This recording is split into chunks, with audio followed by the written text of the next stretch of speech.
My happy marriage didn't last long. We were married for 2 years, and I still had strong feelings for my husband. I spent every day focusing on him, trying to stay attractive and take care of myself.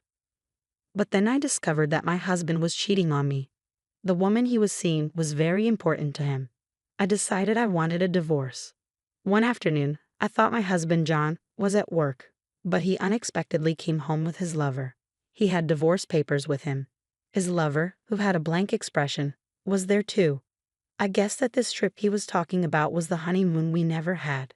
We only went on that trip because I got an unexpected bonus, and John suggested we go. We decided to go at the last minute, and I ended up paying for it. John told me that his ex-girlfriend and current lover contacted him during our honeymoon, and that's when he realized he still loved her. I was shocked and said, "What are you talking about? We were on our honeymoon. This doesn't make sense now." John replied, "I love her. She needs me too. We only just realized how we feel about each other. I do care about you, but she's the one I really love. You need to understand." I asked, "How am I supposed to understand? How does he expect me to just sign the divorce papers? What about my feelings?" John sighed and said, "You'll find someone better. You probably don't want to stay in this house anyway. We'll stay here, so you need to pack your things and move out in about a week." It felt like John wanted nothing to do with me anymore. He had asked me out and proposed to me, but now he was the one ending our marriage. He didn't take any responsibility for what happened, and I felt all my feelings for him vanish instantly without even an apology. I signed the divorce papers. John and his lover then left the house, telling me to be out by next week. I felt like my insides were freezing. It all happened so suddenly that I didn't even cry. Instead of feeling betrayed, I felt deceived, which made me feel sorry for myself and my situation. The next day, I asked a friend to help me pack up and move back to my parents' house. Since I'm a nurse and John didn't earn much, I paid most of our living expenses.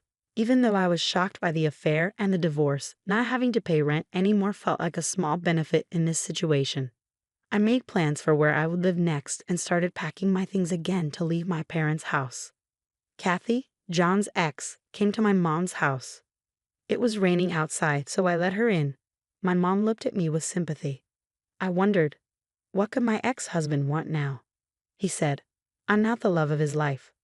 I wondered if John was here to ask me to come back or if he wanted money. I felt bad for assuming, but given how much he spent and complained about money while we were married, it made sense to think that might be the reason. Maybe he left something behind. I decided to go to the living room to hear what he wanted. "What do you want?" my father asked angrily, but John remained calm as he replied, "I'd like to talk to your daughter." It took a lot of nerve for him to stay so calm. "What do you want?" "I'm busy," I said. When I opened the door, I was stunned to see John's lover, or rather his new wife, sitting next to him as if she had every right to be there. "Why is she here? This is my parents' house. What are you thinking?" I asked. No one should bring their new partner to the house where their ex grew up, and it felt incredibly insulting. "Calm down," John says, and his attitude just makes me more disgusted. The woman with him remains silent again. "Can't you just get this over with quickly?" I ask, probably sounding more irritated than I intended. John looks serious. "This is important. We haven't talked about dividing our things yet. I'm here to get my share." I think to myself, so it's money, just as I thought. John looks pleased. "Yes, that's right. I had a feeling he would come soon, so I was prepared." I take out my purse and give him 30 cents. "Here, this is your share." "What?" John and his new wife gape at the 3 dimes in his hand. "What is this?" He throws the coins on the floor. His new wife suddenly speaks up. "Are you kidding? This isn't property. Stop messing around." They're both furious. "That's all the savings we have left," I calmly explain. John must have expected more. He sneers at me and says, "What are you talking about? There's more.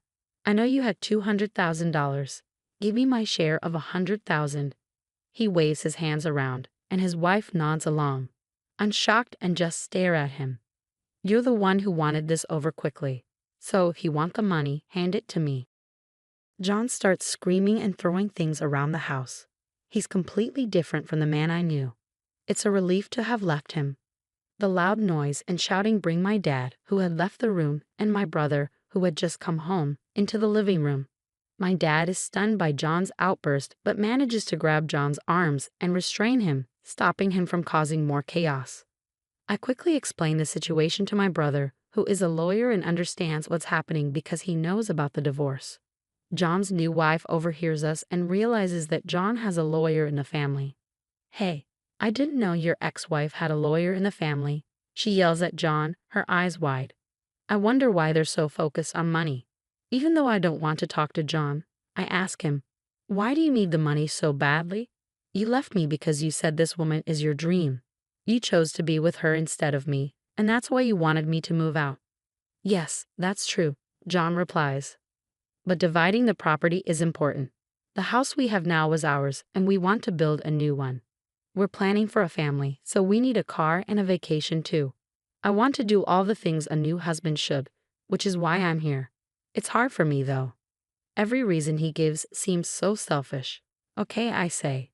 "So you didn't want to come here. I don't want you here either. You don't seem to understand how terrible your actions were, so you don't seem sorry at all. I financially supported our marriage.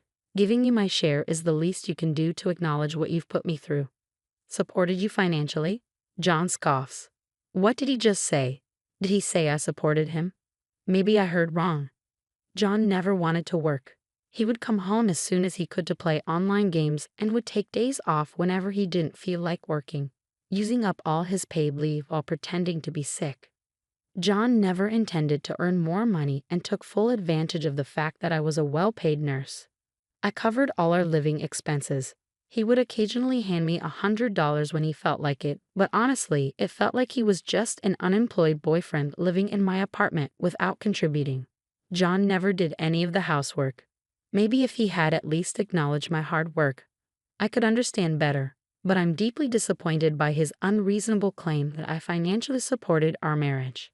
I was the one paying all the living expenses. How can you say that? Based on what you just said, you should actually give me back the 30 cents I just gave you. What are you talking about? You really don't understand anything, do you? John's new wife interrupts.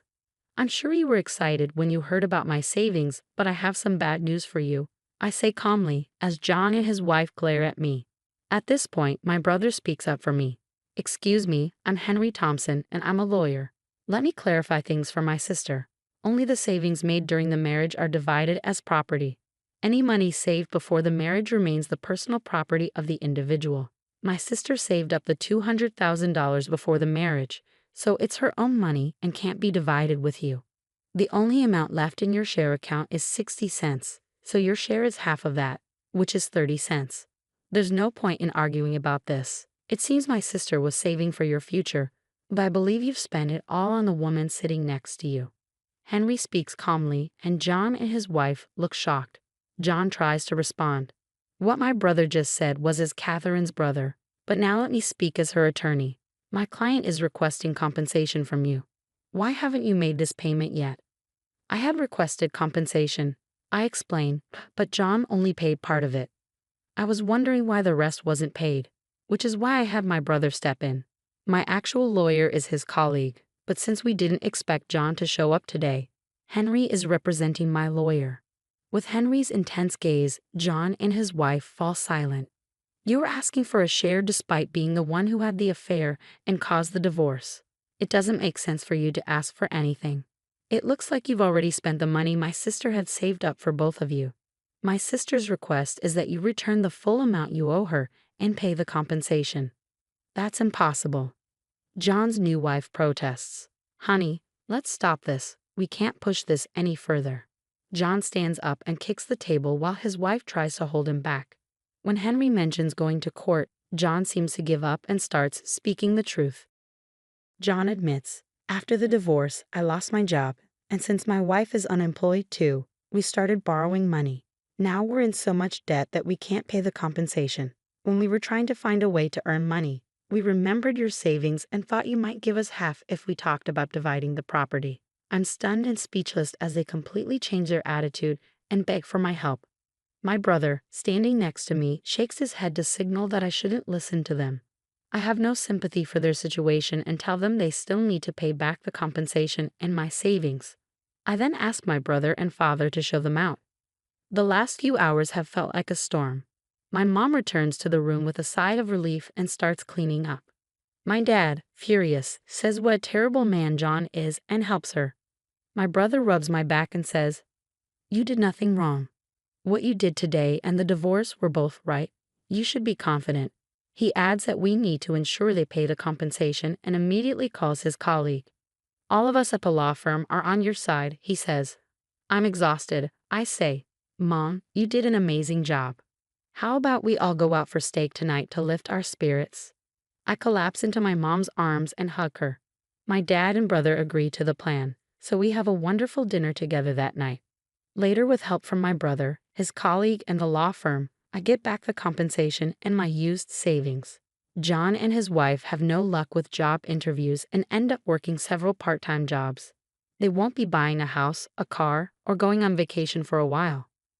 They seem to be finally grateful to me after experiencing their new life. When we pass each other on the street, they politely say hello, which makes me feel better knowing they've made at least a little progress. As for me, I'm in a steady relationship with the attorney who worked on my case. Henry is thrilled and says this man is perfect for me. 1 year after the divorce, I'm planning to introduce my new boyfriend to my parents soon. I'm sure they'll be very happy for me. I feel this way because when my ex-husband talked about his love of his life, I didn't really understand it. But now, I believe this new man might just be the love of my life.